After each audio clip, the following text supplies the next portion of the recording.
우리 19절부터 오늘 20절까지 내용은 사도 바울이 로마서를 기록하면서 1장부터 지금까지 어떻든 주장하고 외쳤던 모든 그 말씀의 결론 부분이라 이렇게 여러분이 보시면 되겠습니다. 아주 분명하고 단호하게 사도 바울은 결론에 이렇게 말합니다.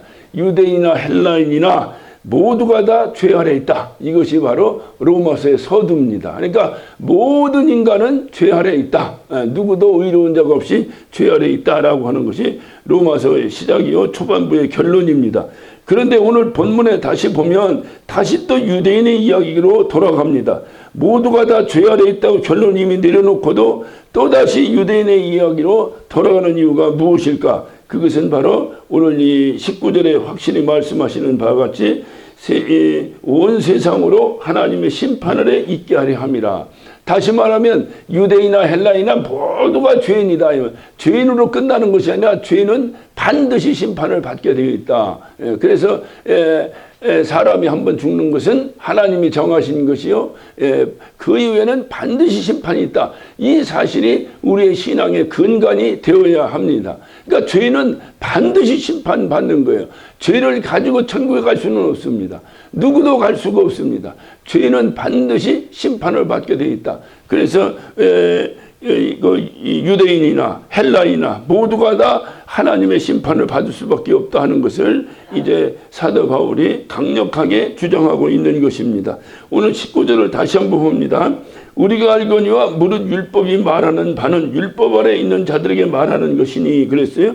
율법 아래 있는 자들이 누굽니까? 바로 이들이 유대인들을 말하는 것이죠. 하나님께 유대인들에게 율법을 하라했기 때문에 그 율법 아래 있는 자들에게 말하는 거예요. 근데 율법 아래 있는 자들이 무슨 말을 하느냐? 바로 율법 아래 있는 너희도 모두 하나님의 심판을 피할 수가 없다. 심판 아래 있는 것이다 라고 하는 것을 말하고 있는 것입니다. 이 유대인이라고 하는 것은 하나님의 율법 아래 있어. 다시 말하면 율법이라는 것은 하나님의 말씀을 하나님께서 그들에게 전하고 그 말씀대로 살아서 너희들이 거룩하게. 거룩하다는 게 바로 뭐예요? 거룩하다는 가장 중요한 것은 거룩하다고 하는 것은 하나님과 교제한다는 거예요. 하나님과 연합한다는 거예요. 그게 영원한 생명입니다. 그런데 거룩하라고 율법을 하라겠는데 이들이 그 율법을 가지고 율법을 받았음에도 불구하고 그들이 하나님의 말씀을 거역하는 삶을 살아가고 있는 것입니다. 그 이유는 가장 중요한 것은 본인만이 하나님이 택하셨다. 본인들만이 하나님의 말씀을 받았다라고 하는 것을 겸손한 자세로 받아야 되는데 이것을 교만하게 받은 거예요.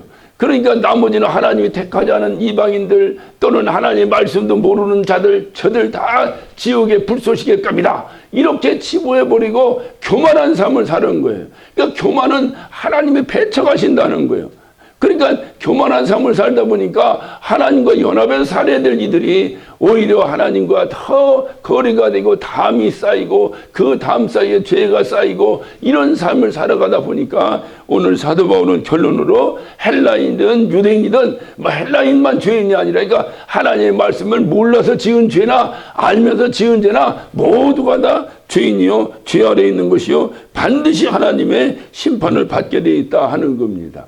겸손한 마음으로 이웃을 섬기고 그리고 그들에게 복음을 증거하는 하나님의 복음의 통로의 삶을 살아야 되는데 이들이 오히려 교만하여서 이방인들을 업신여기고 이방인들을 손가락질하고 무시하고 하는 교만한 삶을 이들이 살다 보니까 바로 하나님의 심판 그 자기들이 어떤 그런 삶을 통해서 본인들은 죄가 없다. 본인들은 거룩한 자다. 하나님이 나를 택했다라고 하는 택하심에 대한 교만 때문에 이들은 본인이 죄인이라고 하는 죄의식을 다 잃어버리고 그리고 바로 하나님의 심판 아래 거할 수밖에 없게 된 것입니다. 그러니까 율법 아래 거하다 보니까 하나님의 말씀을 듣고 그래서 죄의식이 생기고 그래서 회개를 하게 되고 그래서 하나님께 꼭 붙들려서 살아야 되는데 만약에 율법 아래 없었더라면 내가 죄인인지 아닌지도 모르고 그러니까 죄의식이 있을 수도 없고 그러다 보니까 하나님의 어떤 십자가가 뭔지 또는 하나님 앞에 가는 것이 뭔지 모르고 살아간다 이 말 이방인들은.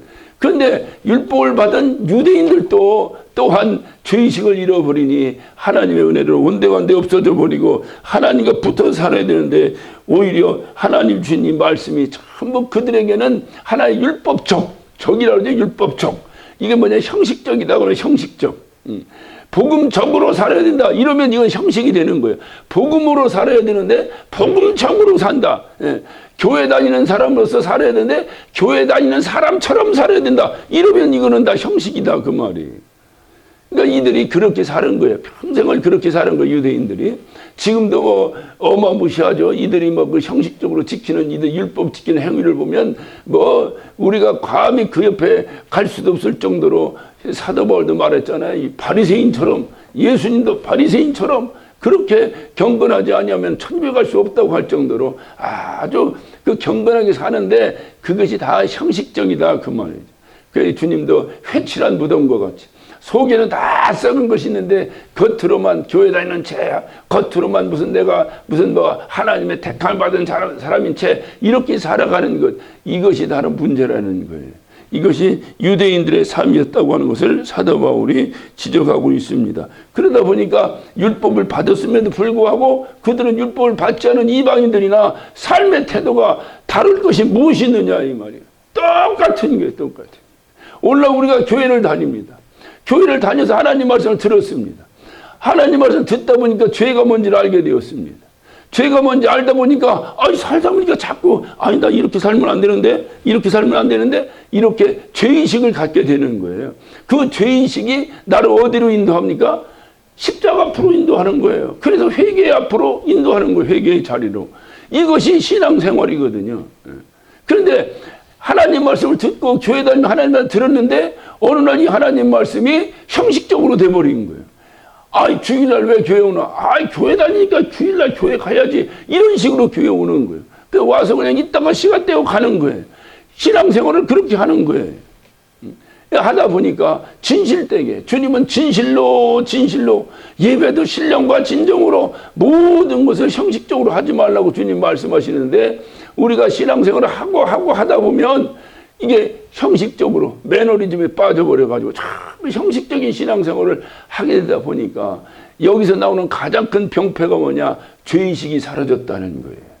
내가 하나님의 자녀로 살아야 되는데 내가 하나님의 자녀인데 이 땅을 떠나면 천국 갈 사람들인데 이것을 여러분이 실질적으로 여러분의 10년 가운데 그렇게 자리 잡고 있습니까? 내가 이 세상 살다가 죽으면 끝이 아니라 주님 만나러 간다. 이 생각만 해도 우리의 삶은 변화가 일어나는 거예요. 절대로 내 뜻대로 살면 안 돼요. 내가 만나야 돼. 하나님 뜻대로 살아야지 내 뜻대로 살면 안 돼요. 그런데 우리가 그런 것이 신앙생활 하다 보니까 이게 다 이렇게 무너져 내리는 거예요. 그냥 전부 형식적으로 그냥 교회 다니고 그냥 가서 찬송하면 찬송하고 그냥 이런 식이 되다 보니까 예수를 안 믿었으면 내가 죄인인지 모른다니까요. 교회 안 다니는 사람들은 사기를 치고 어디 가서 도둑질하고 어디 가서 무슨 살인을 하고 무슨 뭐 이런 거를 해서 그 형무소에 들어가야 자기가 죄인인 줄 알지. 그렇지 않고는 죄인이라고 생각 안 하잖아요. 왜냐하면 복음을 듣지 못했기 때문에 그래요. 근데 우리는 어떠냐? 우리는 복음을 들었습니다. 복음을 들으니까 복음대로 보니까 유대인이든 헬라인이든 뭐 누구든지 말할 것 없이 다 죄인이구나 하는 것을 우리는 알게 된 거예요. 그래서 내가 죄인입니다 하는 것이 뭐예요? 내가 어디가 사기쳐서 죄인입니까? 내가 어디 가서 뭐 도둑질해서 죄인입니까? 그게 아니잖아요. 내가 하나님께 내가 죄인입니다 하는 건 뭐예요? 나 때문에 돌아가신 예수 그리스도를 믿기 때문에 그분이 왜 돌아가신 거예요? 내 죄 때문에 돌아가셨다며요. 그러니까 그분이 잘못해서 돌아가신 것이 아니라 내가 죄인이라 돌아가셨다 그 말이에요. 그래서 내가 죄인입니다 하는 것은 내가 뭔가 하나님 말씀에 어긋난 행동을 하거나 죄를 지었기 때문에 회개하는 의미에서 죄인이라고도 말할 수 있지만 그런 것이 전혀 없다 하더라도 우리 입에서 날마다 내가 죄인입니다. 이렇게 말하는 거예요. 왜? 그래야 우리 주님이 죄가 없으신 분이 되는 거예요. 그 고백이 되는 거예요. 나 때문에 돌아가신 분이다. 내가 죄인이기 때문에 돌아가신 분이다. 이 사실을 알기 때문에 우리 예수 믿는 사람들이 가장 큰 덕목 중에 하나는 그저 나는 죄인입니다. 이거 외에는 할 얘기가 없는 거예요. 이럴 때 겸손함이 있는 것이고 이럴 때 그리스도의 모습이 나오는 거예요. 여기서부터. 근데 나는 죄가 없고 나는 죄가 없고 이렇게 하버리면 왜 내가 죄가 없다고 생각하느냐? 도둑질한 적 있나? 살인한 적 있나? 그거는 세상 사람들의 기준을 얘기하는 거지 성경의 기준이 아니잖아. 이 말씀을 들은 기준이 아니잖아요. 그러니까 이 말씀을 듣고 내가 그래서 근본적 죄인이구나 걸 알았는데 문제는 이것이 지속되다 보니까 이것도 형식적이 돼버려서 내가 죄인이라는 걸 잊어버리고 신앙생활을 하게 된다. 그러다 보니까 죄인이라는 걸 잊어버리니까 죄의식이 없어지고 죄의식이 없어지니까 회개 자리에 나오는 것이 없어지고 그러다 보니까 주님의 은혜가 뭔지 온데간데 없어져 버리고 신앙생활을 하는데 주님의 은혜를 잊어버리고 여러분 신앙생활 해보세요. 그 메마른 심령을 누가 책임질 것입니까? 날마다 나에게 예수의 은혜가 있다는 걸 잃어버리고 산다면 여러분의 그 삭막한 이 세상 생활 속에 살아가는 여러분의 심령을 누가 잡아주겠느냐 그 말이에요. 그러다 보니까 오늘날 교회들이 이렇게 슬로우해지는 거예요. 다 교회 오면 그 예전에 제가 그 뭐 오래전에 30년 차 그 인천에서 제가 있고 요 부천하고 인천 이렇게 담당하고 있을 때인데 토요일만 되면은 이렇게 이제 그 뭐 특별한 의미는 없습니다만 이렇게 주일도 있고 그러니까 이제 사우나에 가서 목욕탕에서 목욕을 이렇게 합니다. 그러니까 목욕을 하고 이렇게 가는데 그때는 이게 주차장에 차를 대놓고 목욕을 하고 나오면 그 아주머니들이 차를 싹 닦아줘요. 그 땅은 1,000원인가 얼마를 주면 이렇게 차를 싹 닦아줘요. 그러니까 항상 차 좀 닦아주세요 하고 들어가서 사우나하고 이렇게 나옵니다. 그럼 그 아주머니 차를 싹 닦아놔요. 근데 아주머니 두 분이 차를 닦으면서 하시는 말씀이 자기들끼리 그래요. 내가 목사인지 모르고 자기들끼리 그래요. 얘기가. 아, 우리 집 옆에 교회가 생겼는데 날마다 울어. 거기는 어떻게 왜 교회만 가면 이렇게 사람들이 우느냐고. 아이고 아주 징그러워 죽겠다고 그래요. 두 분이 얘기를 하는데 그래요. 그래 내가 목사니까 그냥 지나갈 수가 없잖아. 왜 교회가 우는지 알게 드려요? 그랬더니 아저씨가 어떻게 알아요? 그래. 내 목사예요. 그랬더니 왜 울어요? 하고 등 묻더라고 나보고. 그래서 교회 다녀봐요. 교회 다녀보면 왜 예배당에 가서 우는지 교회 다녀야 알아요. 지금 내가 교회 안 다니신 분한테 백날 얘기해도 소용없고 내일부터 교회 다니세요. 그러고 내가 온 적이 있어요. 또 그들이 볼 때는 예배당에 가면 사람들이 우는 거야. 왜 울겠어요? 물론 개중에 자기 신세에 한탄하느라고 우는 사람도 있겠죠. 그러나 신세 한탄조차도 왜 예배당에 와서 울겠어요? 하나님 앞에 와서 신세 한탄하는 거잖아요. 그게 신앙생활이에요. 또 왜 울겠어요? 내가 하나님 말씀에 살지 못하니까 하나님께 미안하니까 하나님 내가 죄인입니다 하다 보니까 회개의 눈물을 쏟는 거잖아요. 오늘날 예배당에서 그런 눈물이 사라졌다는 거예요. 이것이 목회하시는 모든 목사님들이 모여서 하시는 공통점의 얘기예요. 이것이 그러니까 비가 와야 이 사막화가 되지 않는데 왜 사막이냐? 비가 안 와서 사막이에요. 아무리 기름진 땅도 한 2년 3년만 비가 안 와봐요. 다 사막 돼버려요. 우리의 영혼 가운데 우리의 흐르는 눈물이 뭐냐? 내 영혼을 닦아내는 세척제와 같다고 그랬는데 이 눈물이 내 영혼 가운데 계속 흘러내려줘야 되는데 이것이 1년, 2년, 3년, 4년 이것이 안 되는 거예요. 삭막해지는 거예요. 우리 영혼이 너무 삭막해지는 거예요. 영혼이 삭막해지니 여기서 무슨 싹이 나고 무슨 열매가 나고 무슨 하나님께 영광이 되겠어요. 그러다 보니까 교회 다니는 것에 대해서 지치고 실망하고 좀 더 믿음이 연약한 영혼들은 아예 교회 포기해버리고 그렇지 않은 분들은 억지로라도 교회를 다녀보려고 하다 보니 억지로 다닌다는 것이 재미가 있겠어요? 재미가 없겠어요? 그러니까 교회에 대한 재미를 잃어버리고 그러다 보니 교회에서 막 까르르 웃고 막 이렇게 기쁨이 넘치고 하던 모습들이 오늘날 보니까 사라지기 시작하는 거예요. 모든 현대 교회들의 오늘날 문제점이 여기에 있다는 거예요. 이 이유는 한 가지입니다. 내가 죄인입니다라는 죄의식을 잃어버렸기 때문에 나오는 현상이에요. 누가 잘하고 누가 못하고 아니에요. 내가 죄인이에요. 또 여러분이 일주일 동안 살면서 내가 하나님의 자녀라고 살았는데 하나님의 은혜로 살았는데 나는 하나님께 은혜에 대한 보답을 못하고 또 죄인으로 살았구나. 주님 앞에 나올 때 주님 앞에 죄송한 마음이 없겠어요? 죄송함이 많을수록 감사함이 있는 거죠. 이렇게 죄송한데도 불구하고 하나님이 또 나를 살려주시고 또 예배당을 인도해 주셨구나. 그래도 감사하죠. 이런 죄송함과 감사가 맞물려져 돌아가는 거예요.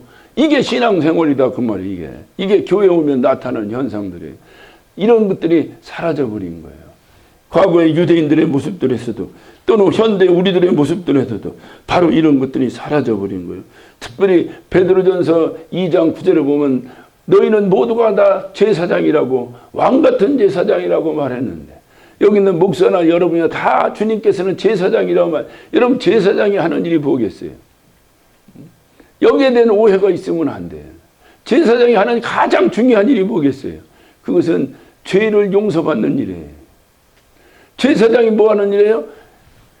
이스라엘 백성들이 죄를 용서받을 때 제사장에 가서 제물을 갖다 바치고 그 제사장이 그 제물에 각을 뜨고 피를 갖다가 뿌리고 하고 지성소 안에 들어가서 하나님께 이 사람의 죄를 용서해달라고 대신 고하던 자가 제사장 아니겠어요?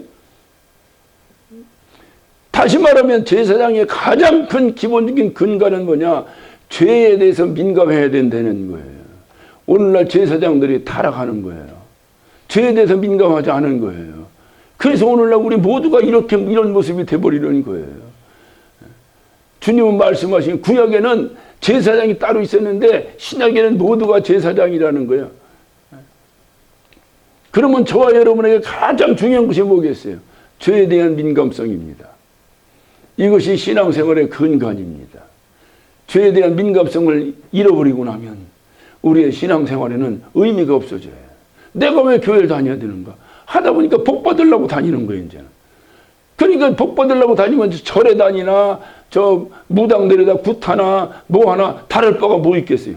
다 똑같죠. 그래서 교회가 미신화돼 버리는 거예요. 우리의 신앙생활의 근간은 죄의식을 갖는 거예요. 그 죄의식이 나를 죽이려고 덤비들면 그 죄의식이 마귀가 잡은 거예요. 그러나 그 죄의식이 나를 생명의 길로 인도한다면 그것이 바로 성령께서 나를 인도하시는 길입니다. 어쨌거나 죄의식이 있어야 되는 거예요. 나는 죄인이다 하는 죄의식이 있어야 돼. 그것이 없어지니 우리에게 그것이 안 돼. 그러면 이 죄를 누가 해결하느냐? 누가 해결하느냐? 오늘 21절에 주님께서 아주 귀한, 오늘 아주 이게 로마서 이제 시작입니다. 이제 복음의 시작입니다. 이제는 율법이에요. 이제는이라는 단어가 나요. 이제는. 원래 원문에는 앞에 그러나가 붙어 있는데 그러나 이제는 그러니까 어떻다 그 전에는 어떻다는 거예요. 전부 죄 아래 있어서 심판을 받을 수밖에 없는데 이제는 그 반전이죠. 이제는 뭐냐? 하나님의 의가 나타났다. 의가. 그 의가 뭐를 하는 거예요? 나를 죄인인데 나를 의롭게 만드는 하나님의 의가, 그러니까 내 의로 이루어지는 것이 아니라 하나님의 의가 나타나서 그 하나님의 의가 나를 의롭게 한다는 게, 나를 의롭게.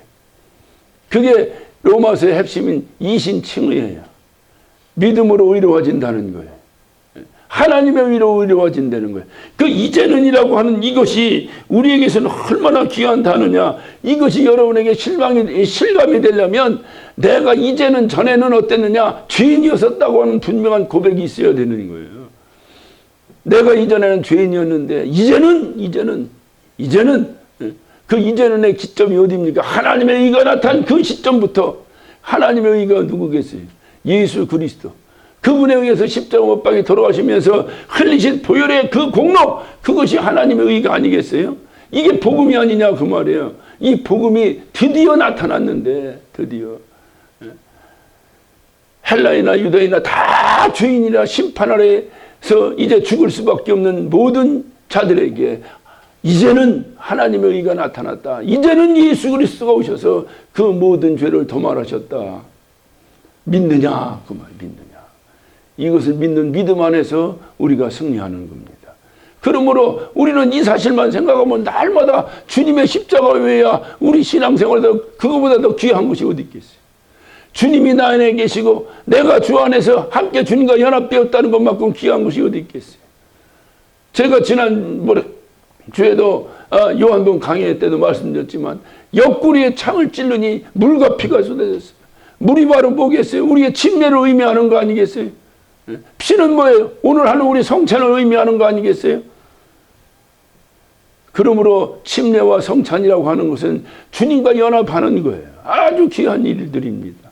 오늘도 우리 성찬에 참여할 때 여러분이 그냥 때가 됐으니 또 의식적으로 하는 것이 아니라 주님이 내 안에 계시는구나. 내가 주님과 연합되었구나. 이 신앙 고백이 온전히 이루어지시기를 예수 이름으로 축원합니다. 이제는 죄는 하나님과 영원한 결별이에요. 그런데 이제는 주님과 내가 하나 되었다. 이제는 하나 되었다. 누구 때문에? 예수 그리스도의 의 때문에 이제 하나님과 하나 되었다. 이제는이라는 이 시점, 이것이 우리에게 실질적으로 실감이 되어야 됩니다. 우리가 신앙생활 하다 보니까 은혜하고 살다 보니까 너무 값싼 은혜에 현혹되어 있어요. 무슨 백화점에서 싸구려 바겐 세일할 때 가서 싸구려 물건 사러 가는 것 같이. 여러분, 하나님의 은혜가 여러분에게 바겐 세일입니까? 하나님은 우리를 살리시기 위해서 당신의 아들을 죽이셨다 이 말이에요. 그것이 여러분에게 바겐 세일의 은혜밖에 안 되지 않습니까? 너무나 값없는 은혜. 어찌 보면은 값이 없다고 하는 의미는 우리가 값을 지불할 수 없어 값없이 받은 은혜라는 것이지 가치 없는 은혜라는 것이 아니잖아요. 왜 그 은혜가 가치 없어졌습니까? 그것은 내 안에서 죄의식이 사라졌기 때문에 가치가 없는 거예요. 내가 죽을 수밖에 없는 죄인이라는 걸 알면 알수록 그 은혜만큼 큰 은혜가 세상에 어디 있겠어요. 그래서 사도 바울이 말한 거, 죄가 더한 곳에 은혜가 더하다. 죄가 더한 곳에 은혜가 더하다. 날마다 우리의 마음 가운데 이런 것, 단지 그냥 주님께서 말씀하시는 대로 또는 우리가 신앙생활 하는 대로 전부 그냥 형식적이 돼가지고 날마다 기어오니까 서로 사랑하세요, 서로 용서하세요 하니까 이게 무슨 하나의 무슨 뭐 이빨 아프면 이빨 아프니까 할 수 없이 먹는 무슨 진통제 정도밖에 안 되는 그런 식의 생각을 한다면 우리의 신앙생활은 다시 또 죄 아래 들어가 또 하나님의 심판 아래 거할 수밖에 없을 것입니다. 이것을 위해서 예수 그리스도께서 이 땅에 오셨어요. 그래서 우리는 이제는 이 깊은 맛을 결코 잊어서는 안 됩니다. 결코 잊어서는 안 됩니다.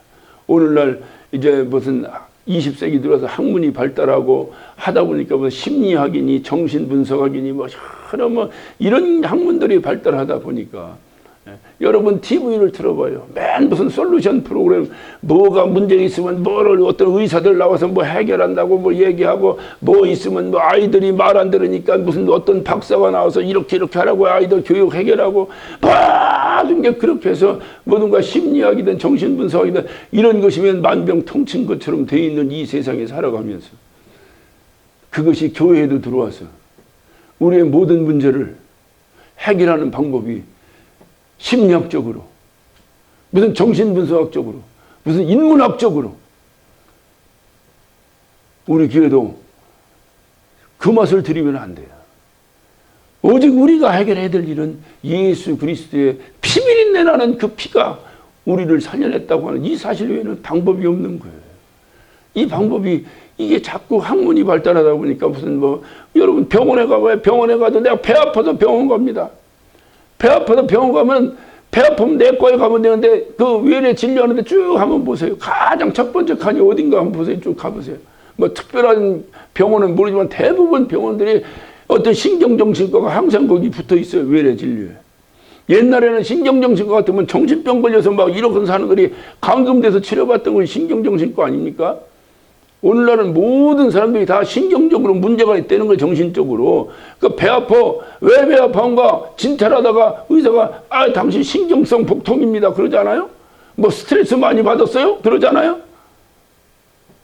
오늘날 모든 원인을 다 스트레스 아닙니까? 뭐 아닙니까? 이렇게 하잖아요. 의사들도. 학문이 발달하다가 전부 정신적인 것으로 다 치부해버려요. 그러면서 사람은 원래가 그렇게 나쁜 사람이 아니다. 다 마음속에 착각이 살려고 하는데 환경이 그렇게 되지 않는 거 아니냐. 이런 합리화로 돌아가 버립니다. 그러나 성경은 그렇게 말하고 있지 않아요. 모든 사람이 죄인이라는 거예요. 여러분, 세상의 학문을 따르겠습니까? 하나님의 말씀을 따르겠습니까? 만약에 여러분이 하나님의 말씀을 따른다면 바로 우리에게는 참 자유가 찾아올 것입니다. 바로 예수 그리스도가 우리의 모든 문제를 해결하셨다고 하는 그 앞에서 하나님 감사합니다. 하나님 내가 죄인인데 하나님 감사합니다. 이거 외에는 우리가 할 얘기가 없는 거예요. 그것이 신앙생활의 기본입니다. 그럴 때 오늘 21절에 이제는 하나님에게 나타난다. 그 하나님의 이제 나타난 하나님의 여기에 대한 깊은 감명과 감사가 있을 것입니다. 하나님의 의로 승리하는 저와 여러분 되시기를 예수 이름으로 축원합니다.